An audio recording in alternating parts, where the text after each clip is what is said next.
Shane O'Mac has got some backstage heat, apparently, reportedly from a source who, whether or not we know was in a match or wasn't in a match, but apparently they know what's going on. It's very vague information, but we'll go with what we got here from WWE. Backstage news and rumblings from the Royal Rumble, one of the biggest WWE shows of the year.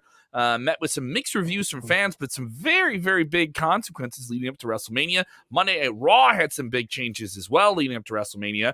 Rumble was very successful in St. Louis, bringing in that money. We'll talk about that and Finn Balor news. What is going on with Finn Balor? We're getting into all of that on today's Sportskeeda Wrestling top story of the day. You share that link or you stink. Watch out, watch out,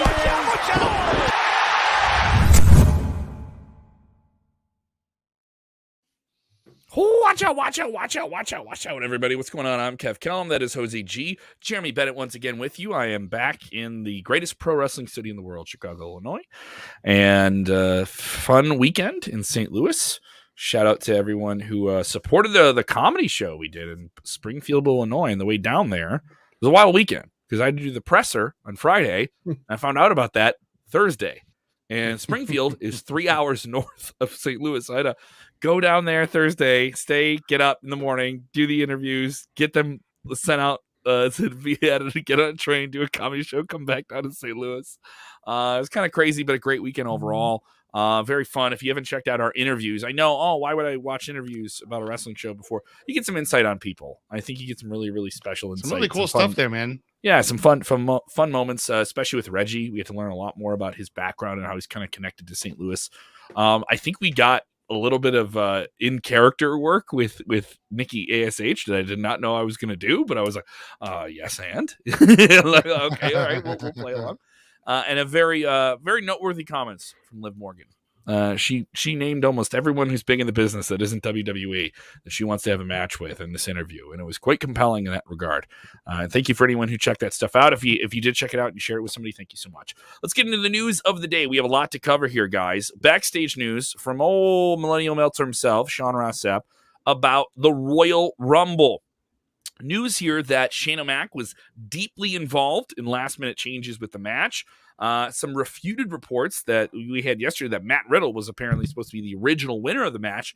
That's been denied from some sources, and that there was a lot of backstage chaos in terms of last-minute changes with this. It is the Royal Rumble match. It does seem like a match that fundamentally that could happen. You know, you have 30 guys, you have all these different storyline consequences coming out of it, not just for the winner, but for everyone else involved. There's a lot of different masters you have to serve in this match, and then you have fan expectations through the roof with the Rumble every year.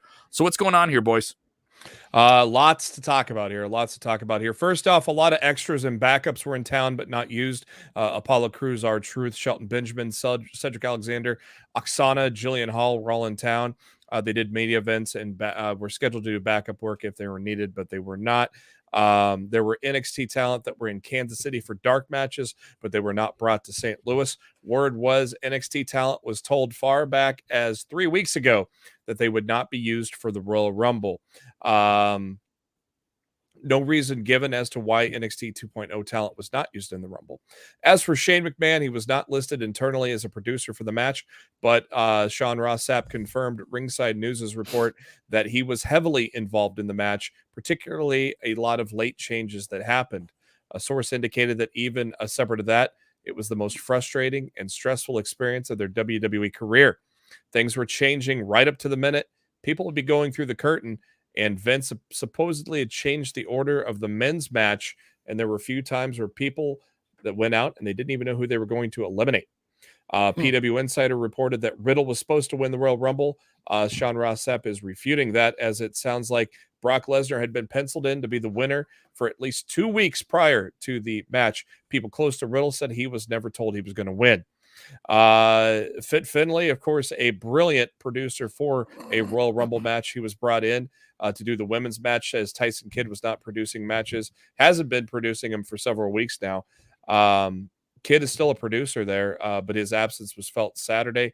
One talent said they did not choose to compete in the match because Tyson Kidd was not producing. Several talent grew increasingly frustrated over the fact that so many on-screen pairings, whether it be teams or feuds, were not paid off, pointing to Mysterios and Street Profits. We mentioned that on the post show even. Asuka and Kairi Sane brought up Asuka was not, WWE felt Asuka was not physically ready, so they did not bring her in. As for Kairi Sane, I don't know. I don't know if they're going to pair them two together. I don't know if she's going to wrestle. Her contract is up later on this month. Drew McIntyre's appearance was kept quiet. That he's not quite 100%. It wasn't even a sure thing he was going to be in the Rumble. He's not quite 100%, but it was okay to go from there. After the show, Randy Orton posed for the hometown crowd to send them happy. Then we've got this thing about Shane McMahon, which is interesting. Meltzer saying a lot of heat on him, and I think a lot of the stuff that Sean Ross Sapp reported ties into that. Just a lot of chaos, and maybe that's why the men's match sucked, because we said that on the post show, didn't we? Mm-hmm. Yeah, we surely did, man. It's interesting because we started getting a little bit of tidbit of the reports of Shane McMahon having some heat late afternoon yesterday as we were going on air.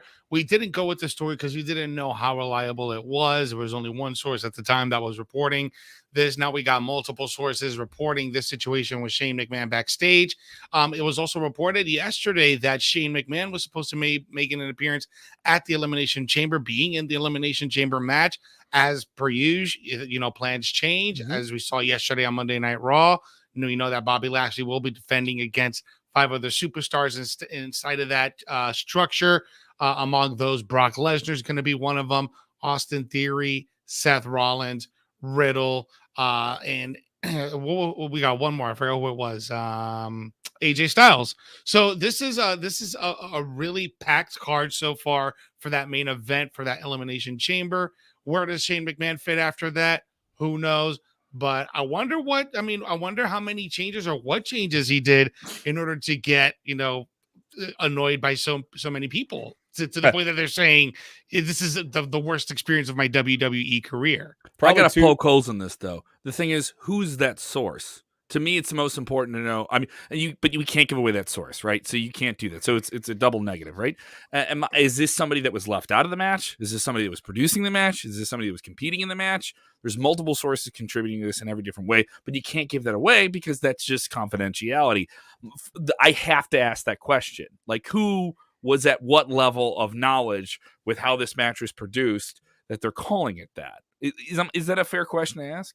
Yeah, I think maybe that Final Four was such a mess. Maybe there were some just internally people upset of how all that played out, because that Final Four turned into 3-2 real quick. There was no drama to it at all. Shane eliminating KO for no reason. I mean, there was no payoff of it on Raw, no mention of it on Raw.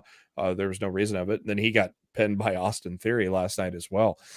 So there are some weird things that did happen in that Rumble that point to where Shane was and what he did into that. So that might be some of the things that they're talking about. The thing is, I was at the match. I thought it was fun. I didn't think it was the best Rumble I've ever seen. I can say from being there live, the reaction was fun. I don't think a lot of people were leaving the show saying this sucked.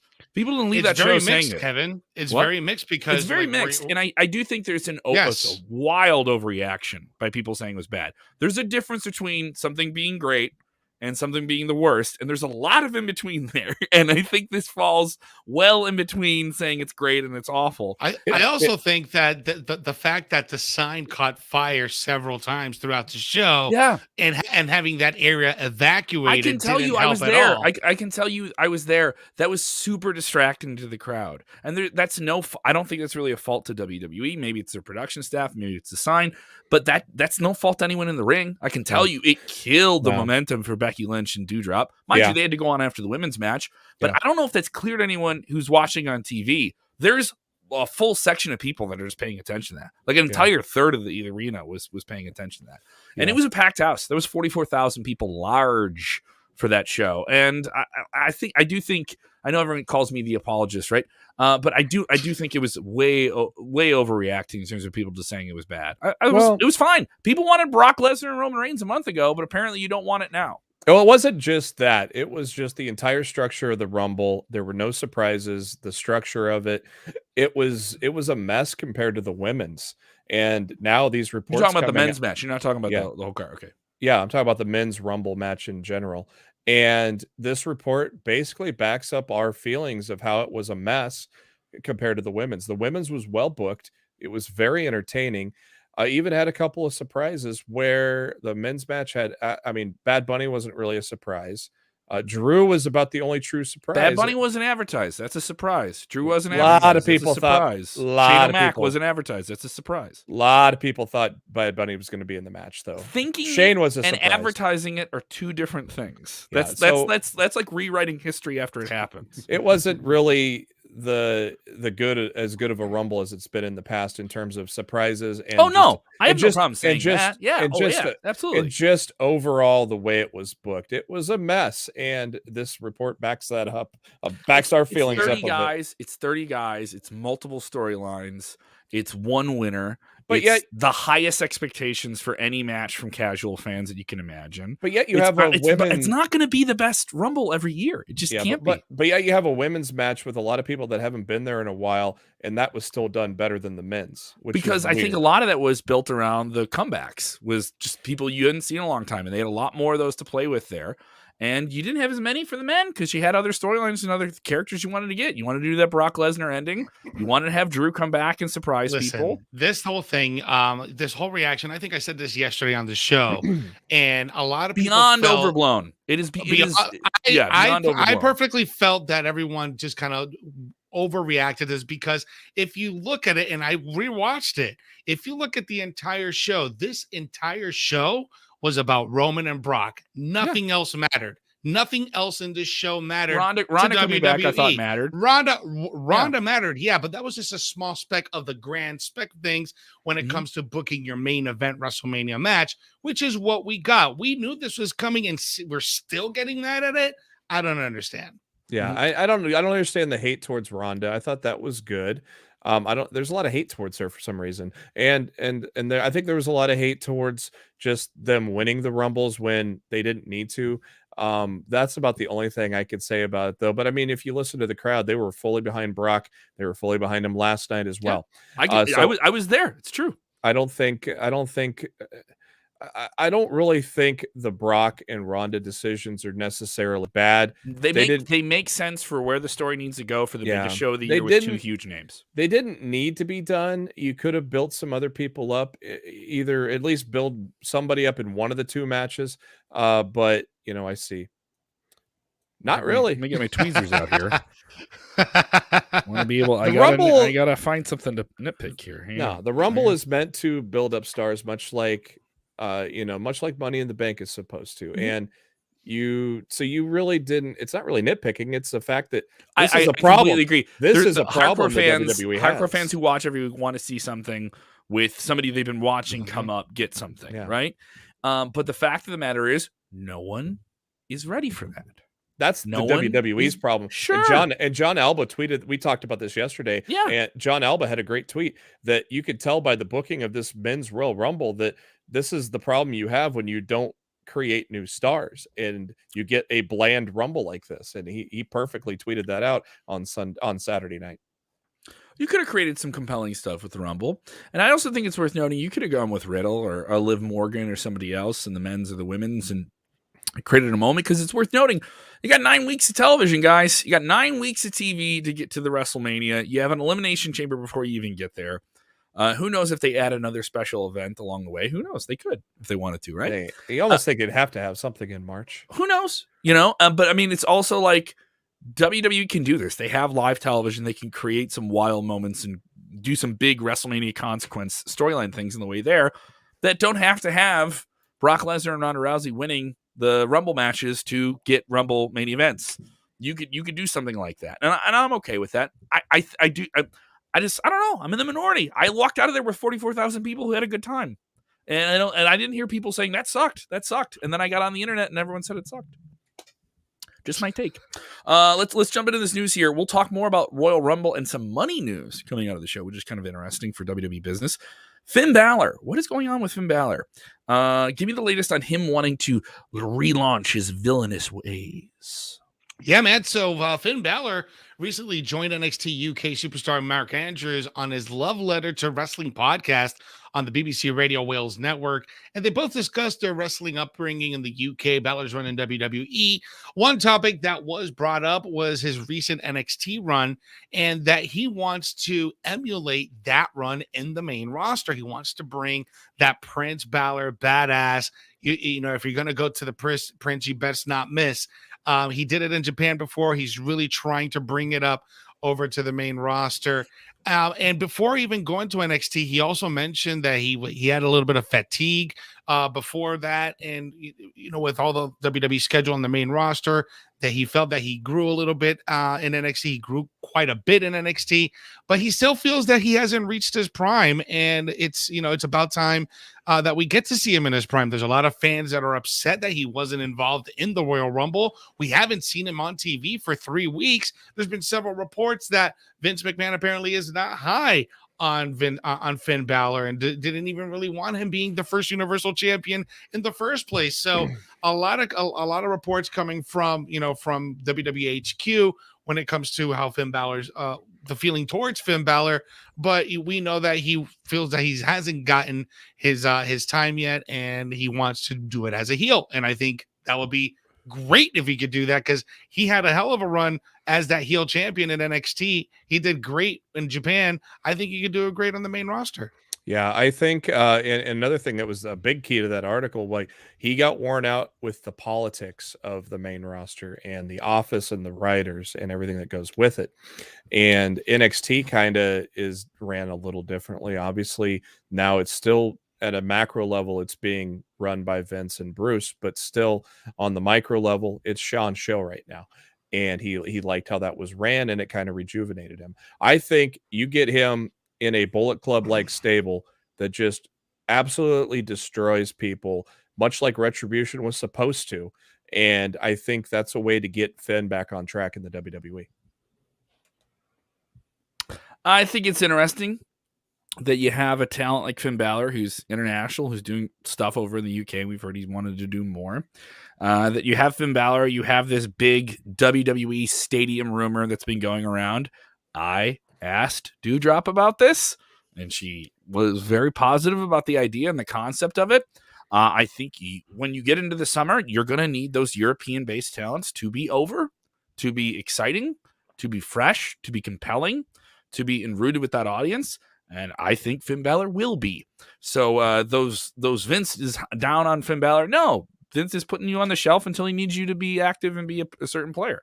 Just like when he needed someone for Brock Lesnar to do something exciting, he went to Finn Balor and did something exciting with him. And they've went to him a couple of times. So I kind of take that with a grain of salt. I was like, not everyone has to be the top guy to not be an important guy.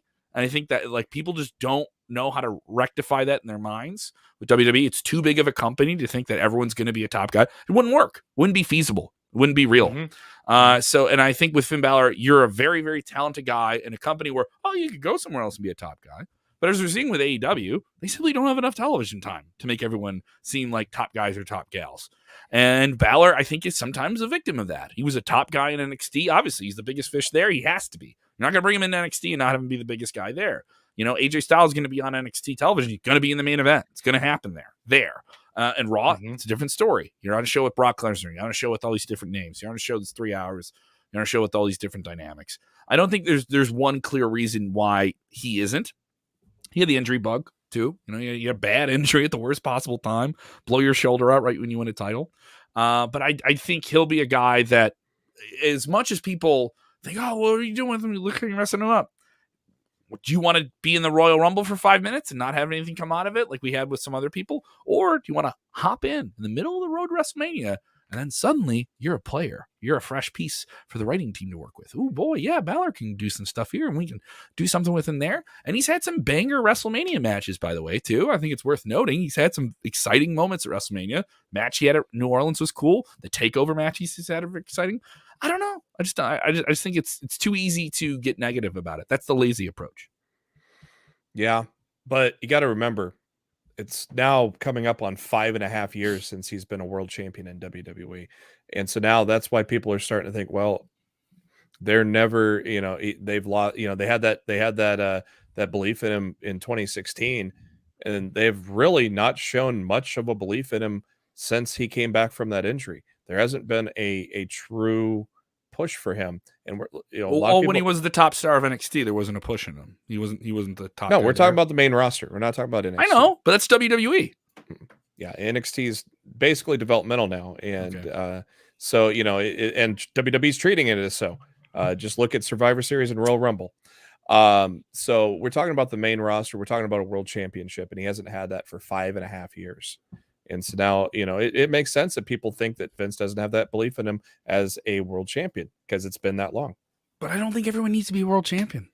Not everyone needs to be a world champion to be a Hall of Famer. Not everyone needs to be a world champion to be the top. Well, yeah, you got Coco Beware in the Hall of Fame. So. Yeah, you got Coco Beware in the Hall of Fame. You got Pete Rose in the Hall of Fame. So. You got Pete Rose in the Hall of Fame. At least he's in the Hall of Fame. Roddy Piper's in the Hall of Fame. He was a world champion, but people love him, right? Different time, though. This is why. What's so different about this? People can have compelling storylines. They don't need titles to do them, right? Not everyone needs a belt. Not everyone needs a belt. Came to fight. Kevin came to slap. Not everyone needs a belt. Not everyone needs a belt to have a good match. He came to kiss WWE's ass tonight. No, I didn't come to kiss everyone's ass. I come to pop bubbles. All right, that's what I came to do. All right, and what are we getting on here, buddy? Guys, Ronda Rousey and Brock Lesnar in big matches is the biggest show of the year. What's oh, they didn't go with this guy whose T-shirt I bought last year. So this sucks.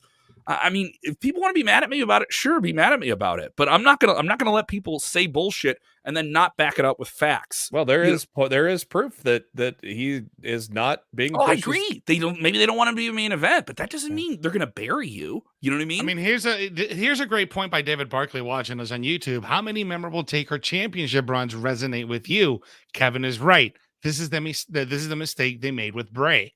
That he had to have a title, and when he had a title, he wouldn't really run with it. Bray did compelling stuff far away from a championship with vignettes and his character and his promos, and that was exciting with him. Him chasing a title, him having a title, probably not the least compelling thing he could do. But everybody he's not real if he doesn't get a belt. I think Balor can do things without a belt. There's some guys who just don't need it anymore. Yeah, but if Shawn Michaels didn't need a title for the last 10 years of his career, and he was still great. If you take away NXT, what memorable thing have they done with Balor? I mean, yeah, so Undertaker's had the streak. Yeah, Undertaker had a lot of things.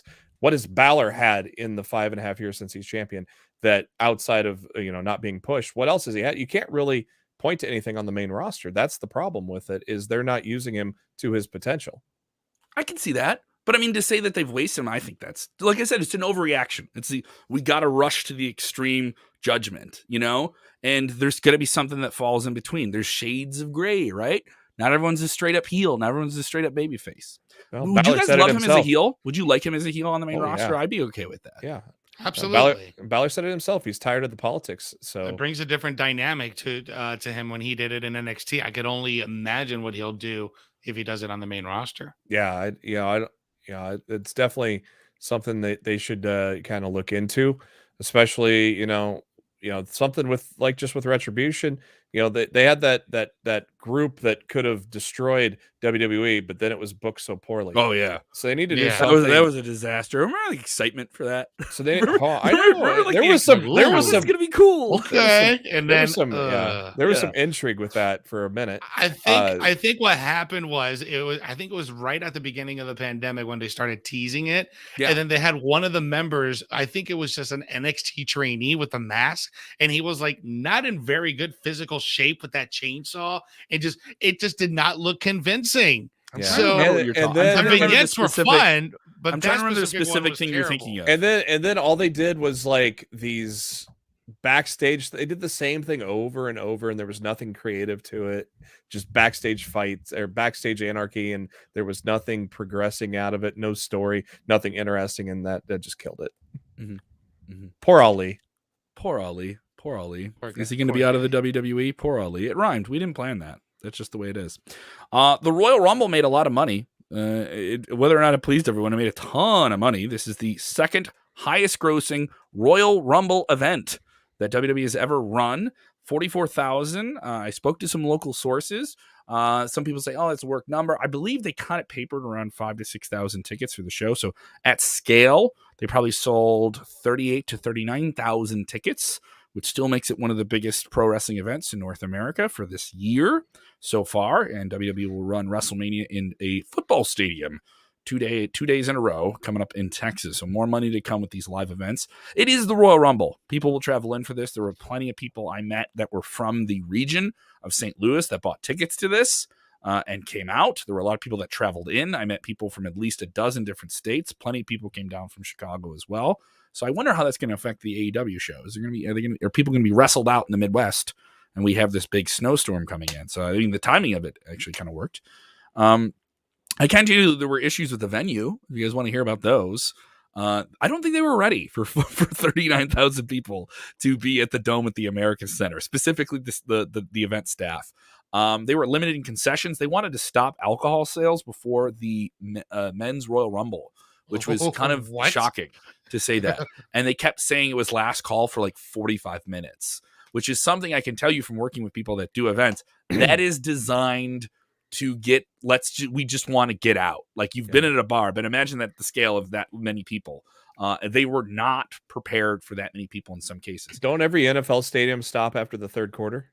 Yeah, but this is an event that we know is going to go long. It's almost it's a festival event. Yeah, and they knew it was going to go late. I wonder if there was maybe an amount of material. There's plenty of places I went to near the end. You get this, like the last hour you go to something. We had the same issue. We had the same issue in SummerSlam in Las Vegas where some of the machines weren't taking it, so they were just giving out food and giving out beer because they couldn't they're all digital, accept any cards. Yeah, they were all cashless. It was all cashless, and the network went down, so they were screwed. With this venue, you wonder how many big events has this place ran since the Rams? Not a lot.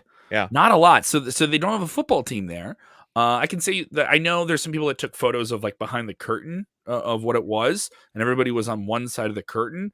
It was very full on wherever they seated people. It was full. Like there was a lot of people there. Yeah, because they only used half of the venue. Right? Yeah, and that was still 44,000 people. You know, so in the stuff with the sign coming down was very, as I mentioned earlier, it was very distracting. Like in person, like very, very distracting. There was no way not to like pay attention to it. And I do think Becky Lynch and Doudrop suffered the most because of that. That was a majority of their match. That was a good match too. It was a good match. But I think live, I don't know if that came off, you know, it was dead because most people were staring at the sign going up and down.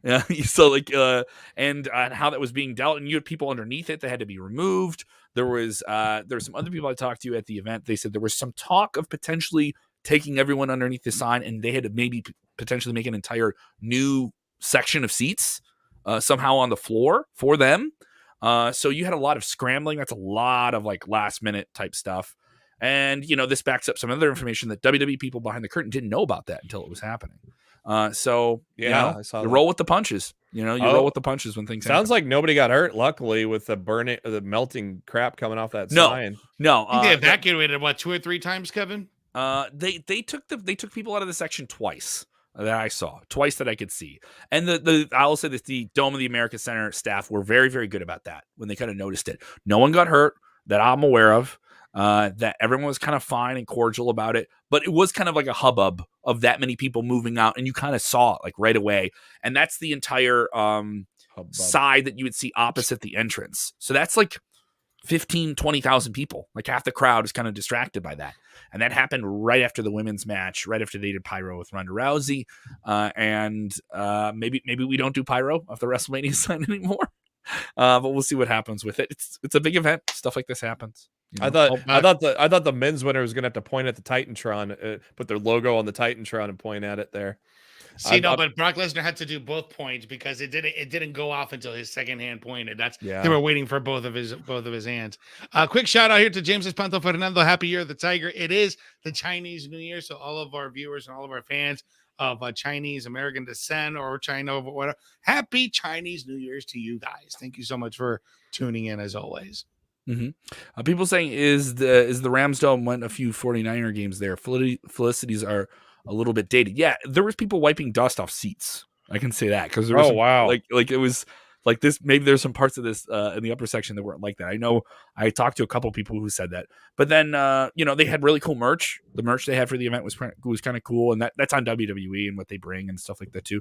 And once Ronda won, they put out merch for her right away. Once the men's match started, they had Bad Bunny merch up. So the crowd was kind of expecting that. Like they put that out. But once Ronda won is when they put those T-shirts up that she had with it. It was kind of interesting. So we have a road to WrestleMania here, guys. We have an Elimination Chamber set. What do you think of the setup for that on Monday Night Raw before we sign off here? I actually was quite pleased with it, especially with the aftermath of the Royal Rumble and everybody complaining about it. This Raw had very good implications. We got that match put together. They didn't wait until next week, because the event is 3 weeks, so that gives us some time to build these 6 guys and see where this storyline goes. I like the idea of Brock doing title for title, man. I think that's a moneymaker. I think that if he's after, he's like, so you see, because I am main event in WrestleMania, but it's going to be title for title. So it's my time. So I think that for him being in that match and prolonging that storyline, I can sink my teeth into it. So last night's episode was a little bit more captivating than the actual Rumble. It was good. It was a good Raw. I still don't see Brock winning that match. I think something's going to be screwy in that. Roman's going to get involved or something. I don't think it's going to be title for title. It doesn't need to be title for title. I honestly, I'm going to stick to my guns. I think Riddle comes out as the champion here. But I like the 6 men they put in there. That's a hell of a 6-man match they put in there. Austin Theory, he got a big win, but he's lost a few, so I'm a little iffy on him being in there. But I know KO doesn't like going to these Saudi shows, so it makes kind of sense that he lost that match. But it's a good 6-pack right there. It's going to be a fun chamber match for sure. Absolutely. Super chat coming in here from the very, very gracious Roland Curtis. You guys can do that as well if you're watching on YouTube. Thank you for the support. Thank you. Fans might be upset with Rousey's comments from April of 2020 when she called pro wrestling, quote, fake fights for fun. That's called a work, kids. And that if these were, quote, real fights, then you would be, quote, dead. Was this too disrespectful and labeled to work? I like I said, it's a work. This is Ronda working heel at the time, and just having fun and getting people to react. Ronda knows what she's doing. Boy, did she get some people to react at the time. Oh, yeah, big time. And she did. And she got some people to react. How dare she? That's real to me, damn it. And she got some people to react this past Monday night on Raw, which was pretty compelling, by saying that she's the biggest bitch in the business, which I thought was pretty cool. And we'll see what happens if we eventually get that Becky Lynch-Ronda Rousey match down the line here. We will be back tomorrow. A lot of content coming to us in the weeks and months ahead with WrestleMania. If you haven't done so already, subscribe to our Wrestle Binge channel, where we're going to be dropping some special stuff this week, top 5s, different things like that. Some very Hall of Fame related content I'm going to record after we do that after this as well. Thank you guys so much for supporting everything. Jeremy, tell them what's going on with you, bud. Not much. I'm going to be here, I think, every day of the week. Okay. So, other than that, you can catch me on my latest top 5 Royal Rumble winners that almost that were supposed to win almost. And kind of funny how I recorded this right before the Riddle news, but check that out on our Facebook page as well. And just catch me here on Top Story this week. What about you, Jose G? You guys can catch me every single afternoon here in the Top Story on Sportskeeda Wrestling. Got my show. We're back for season 7 on Recaps of Wrestling. So check me out Thursday nights at 8 p.m. live on Twitch, YouTube, and here on Facebook. Give me a follow as well on my Twitter, on my Instagram, and on my TikTok. I will be, hopefully, if this snowstorm that's barreling through the Midwest doesn't destroy everything, I will be on stage at Reggie's Rock Room, just a few blocks away from AEW Dynamite at the Wintrust Arena. I'll be at the show. So hopefully everything goes well and that we just get the snow like later into Thursday, but it does not look like that. Snowmageddon's coming. Snowmageddon. Get your milk and bread. The polar vortex. I went and got my groceries before I came here for the next 2 days, but I'm still going to wrestling tomorrow. It's missing me, but it's going to be cold as hell, but at least the snow looks like it's missing me. The link is up on my Twitter, pinned to the top. Go get tickets for it. It is my late night comedy rumble with Michael Keith and Tim Brennan. Give me a really great late night comedy show after AEW Dynamite. If you're in the area or you know someone in the area, tell them to come out to the show. It's perfect for smart marks. If you're a fan of wrestling, come out. You can yell at me and say, "How dare you say that Royal Rumble was decent?" like, how dare you come out and buy that should be your opening bit. How dare you enjoy it? How dare you? Your opinion differs from mine. So come out and you can yell at me in person. Thank you guys so much for supporting the show. Remember, when watching wrestling, do the most important thing, say it in the chat with me. You got to enjoy it. Enjoy wrestling, guys. Yeah? Yeah. Talk to them. Talk to them. Watch out, watch out, watch out.